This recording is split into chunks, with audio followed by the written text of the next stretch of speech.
Hola, mi nombre es Kelly Centurión Alavés y en este video voy a hablar sobre la inmunodeficiencia inmune adquirida y sobre el SIDA, el cual es una enfermedad dentro de la clasificación de esta inmunodeficiencia. Todo esto bajo la materia de inmunología aplicada. Para comenzar a hablar sobre este tema, primero tenemos que tener un concepto claro sobre qué es inmunodeficiencia. Como su nombre lo dice, es la deficiencia en el sistema inmune. Un concepto más claro es que las inmunodeficiencias agrupan aquellas patologías donde existe una pérdida funcional de las respuestas inmunes, dado que existen múltiples relaciones funcionales entre los distintos componentes celulares del sistema inmune. La alteración de un linaje determinado puede afectar a otros linajes con los cuales interactúan. Las inmunodeficiencias presentan una gran diversidad de cuadros clínicos, desde trastornos leves a letales.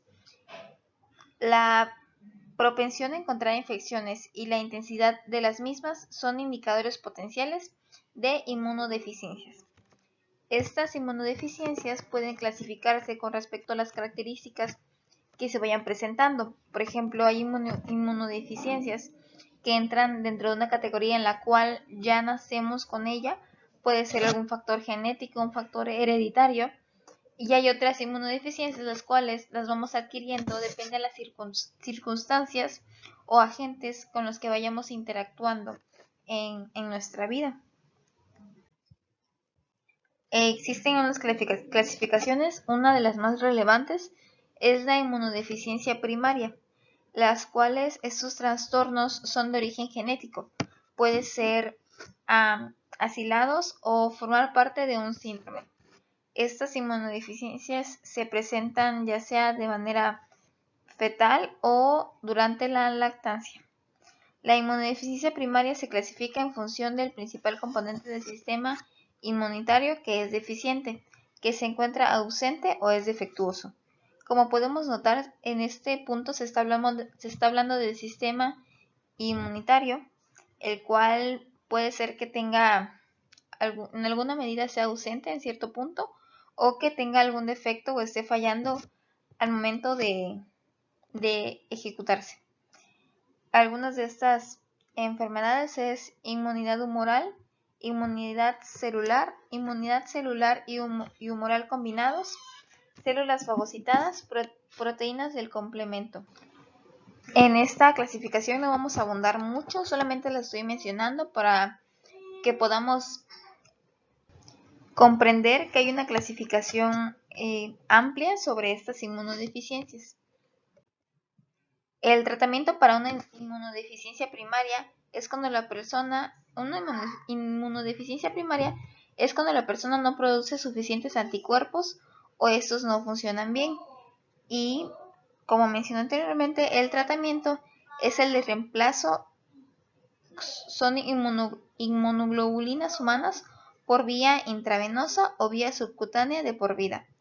El interferón gamma, los trasplantes de células progenitoras, hematopoyéticas, como la médula ósea, terapias genéticas, que sería el reemplazo del gen defectuoso, y estos serían los más comunes, dependiendo de cuál sea el tipo de inmunodeficiencia primaria, es lo que se necesita. Ahora pasemos con las inmunodeficiencias adquiridas, el cual vamos a hablar un poco más a fondo de este tema. La inmunodeficiencia adquirida o secundaria también puede encontrarse en pacientes con enfermedades críticas, ancianos u hospitalizados. Las enfermedades graves prolongadas deterioran las respuestas inmunitarias. A menudo, las afecciones es reversible si la enfermedad subyacente se resuelve. Las inmunodeficiencias pueden ser el resultado de una pérdida de proteínas séricas, en particular la IgG y la albumina, a través de los riñones del síndrome nefrótico, la piel en quemaduras graves o dermatitis, el tubo digestivo en la enteropatía, y las enteropatías también pueden provocar la pérdida de linfocitos y producir linfopenia. Como mencionamos en la primera parte, estas enfermedades graves son prolongadas y deterioran la respuesta inmunitaria. A menudo este tipo de enfermedades son una enfermedad que simple vista puede ser simple, pero conforme van creciendo y van siendo prolongadas, se pueden agravar. Uno de esos ejemplos es el SIDA, el tema que vamos a tocar más adelante, el cual es una enfermedad que a primera vista el virus que entra en el cuerpo del paciente infectado no suele ser tan grave, pero a medida de que este va aumentando o se va prolongando el tiempo en el que está como hospedero en nuestro cuerpo, como hospedero en nuestro cuerpo, es que nos da la enfermedad como tal y puede llegar a ser mortal. Sin embargo, a eso se refiere con esta inmunodeficiencia adquirida, porque la cual se adquiere dependiendo a las infecciones que nosotros hayamos tenido, a las circunstancias, a el tipo de vida que nosotros llevemos y a los patógenos, agentes, virus que nosotros estemos expuestos en su momento. Las causas de esta inmunodeficiencia se pueden dividir por categorías. En el sistema endocrino, algún ejemplo es la diabetes mellitus, la gastrointestinal, podría ser una causa de ella la insuficiencia hepática, en el hematológico la anemia aplástica, y así como menciono estas causas, hay diferentes causas dependiendo a la categoría en la que se encuentre. Solamente coloqué esta tabla para que puedan apreciar más o menos la amplia variedad de categorías que pueden haber dependiendo de las causas de la inmunodeficiencia. Ahora pasemos con la inmunodeficiencia del sistema inmune adquirido, el cual vamos a profundizar un poco más a nivel celular y molecular, ya que dejando claro el concepto como tal de la inmunodeficiencia adquirida, ahora vamos a hablar sobre cómo actúa en nuestro cuerpo a nivel celular. Estas comprende aquellas alteraciones de la función B y T. La expresión clínica e inmune es heterogénea, lo que se refleja también en la fisiopatología. Las manifestaciones clínicas de las inmunodeficiencias específicas se encuentran estrechamente asociadas al tipo de alteraciones de la respuesta inmunitaria efectora implicada en la inmunidad celular y humoral. De hecho, las infecciones por bacterias extracelulares se hacen manifiestas cuando el compromiso es esencialmente humoral. Esto suele llegar a ser un poquito complicado este pequeño texto, sin embargo, más adelante voy a explicar más a fondo sobre esta inmunodeficiencia, para dejar claro que en este punto juegan un papel muy importante los linfocitos B, como los linfocitos T, como nuestro torrente sanguíneo. El tratamiento para estas inmunodeficiencias en general se enfoca en el trastorno subyacente. Por ejemplo, una dieta rica en triglicéridos de cadena media puede disminuir la pérdida de inmunoglobulinas, las Ig, y los linfocitos desde el tubo digestivo y resulta sumamente beneficiosa. Dependiendo del tipo de trastorno que se tenga o enfermedad dentro de estas inmunodeficiencias, es el tratamiento el cual no nos va a curar al 100%, simplemente, como su nombre lo dice, va a tratar y nos va a ayudar a tener una mejor respuesta ante este trastorno o enfermedad. Ahora pasamos con el tema principal, el cual es el síndrome de inmunodeficiencia adquirida, o mejor llamado SIDA, el cual esta enfermedad del sistema inmunitario es causada por la infección del VIH, el cual es el nombre del virus, el VIH es el virus y el nombre de la enfermedad sería SIDA, a grandes rasgos. Este virus destruye los linfocitos T, CD4 y deja al cuerpo vulnerable a varias infecciones y clases de cáncer potencialmente mortales. El síndrome de inmunodeficiencia adquirida, el SIDA, es la etapa más avanzada de la infección por el VIH. Para que se le emita un diagnóstico de SIDA, una persona con VIH debe tener una afección característica de SIDA o un reencuentro de linfocitos CD4 inferior a 200 milímetros cúbicos. Esto es una explicación a grandes rasgos. Algunos de los síntomas del SIDA, los cuales pueden ser presentados a partir de 2 a 4 días, dependiendo del tipo de paciente que sea, ya que existen diferentes tipos de paciente y cómo va a afectar en su cuerpo. Podría ser la fiebre, el dolor de garganta, la inflamación en los ganglios, el pullido, dolores musculares, fatigas, escalofríos, úlceras bucales y sudores nocturnos. Aquí podemos ver una pequeña imagen de la proporción del virus con nuestros glóbulos rojos. Este sería una imagen algo similar sobre el virus de VIH. Ahora vamos a hablar sobre cómo evoluciona la infección en nuestro cuerpo una vez que ya hemos tenido contacto con el virus.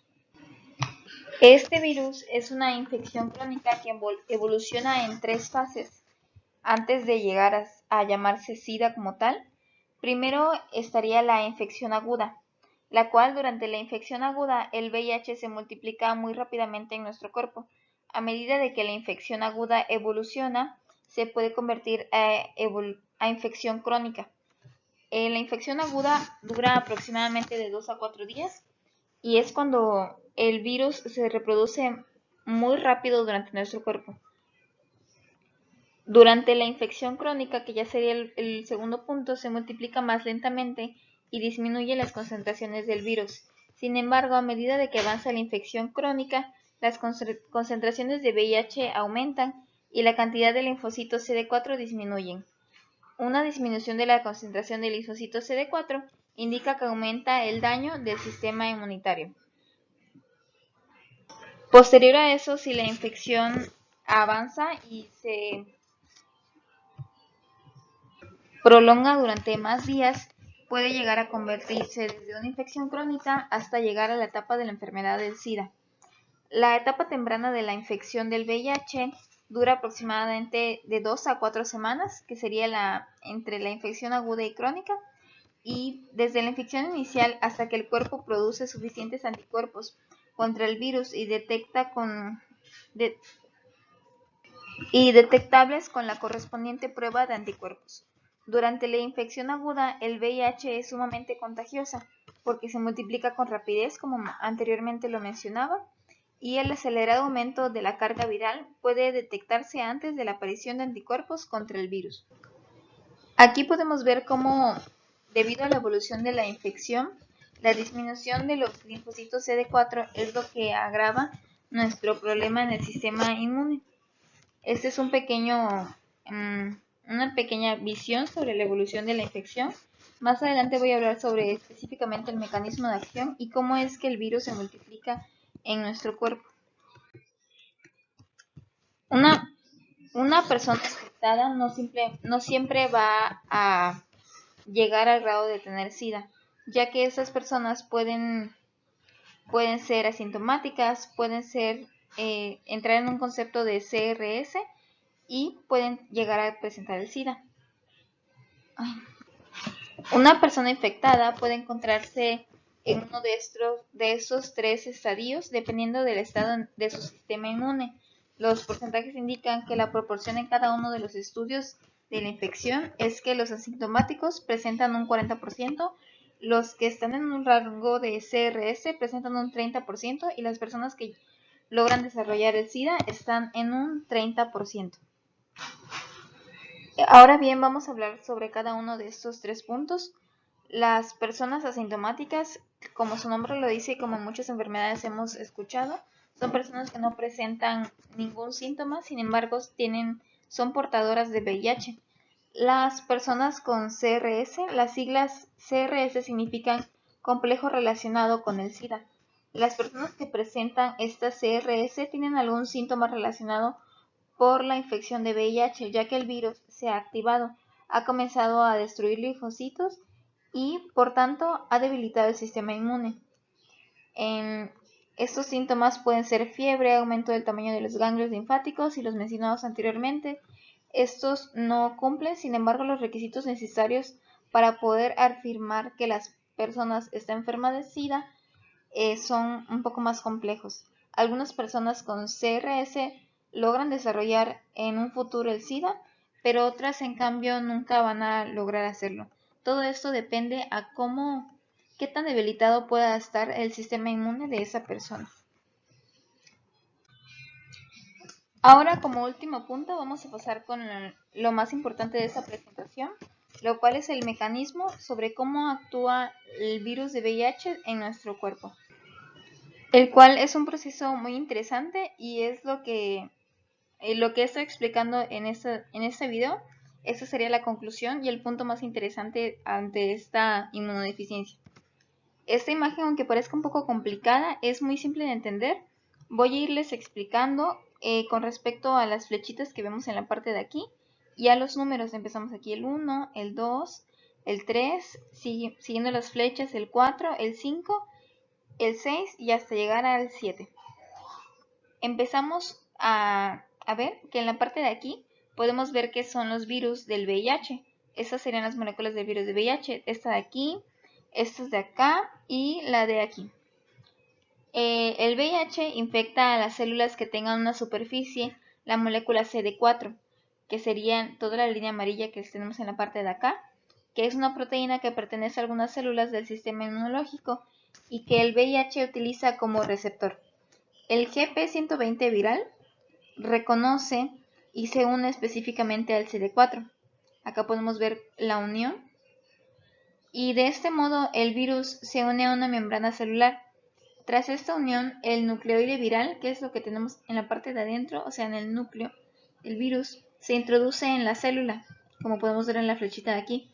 Y mediante el proceso de transcripción, acá podemos ver cómo lo dice, de transcripción inversa, el ARN viral, que es el que tenemos en la parte de acá, estos dos como hélices que vemos en la parte de acá, se transforma en ADN de doble hebra.